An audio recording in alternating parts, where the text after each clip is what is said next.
வியாபாரிகளை கண்டித்து புதுக்கோட்டை உழவர் சந்தையில் காய்கறி விவசாயிகள் திடீர் உள்ளிருப்பு போராட்டத்தில் ஈடுபட்டனர்.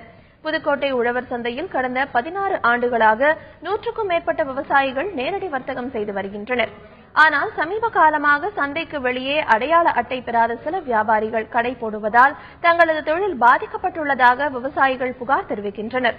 இது தொடர்பாக சம்பந்தப்பட்ட அதிகாரிகளிடம் பலமுறை முறையிட்டும் நடவடிக்கை எடுக்காததால் விவசாயிகள் இன்று திடீர் உள்ளிருப்பு போராட்டத்தில் ஈடுபட்டதாக கூறுகின்றனர். சம்பவ இடத்திற்கு வந்த காவல்துறையினர் விவசாயிகளிடம் சமரச பேச்சுவார்த்தை நடத்தியதோடு வியாபாரிகளின் கடைகளை காலி செய்தனர். உழவர் சந்தையில இன்னைக்கு உழவர் சந்தை திறந்ததுலேருந்து விவசாயிகள் மட்டும்தான் வியாபாரம் பண்ண.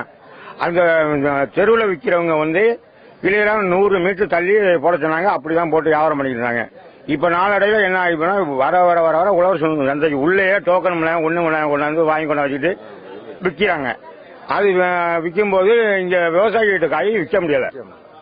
இந்த மாதிரி பிரச்சனைகள் இருக்கு. அதனால ஆரம்பத்தில் எப்படி 100 மீட்டர் தள்ளி போட சொன்னாங்களோ அதை நிலைப்படுத்துங்க.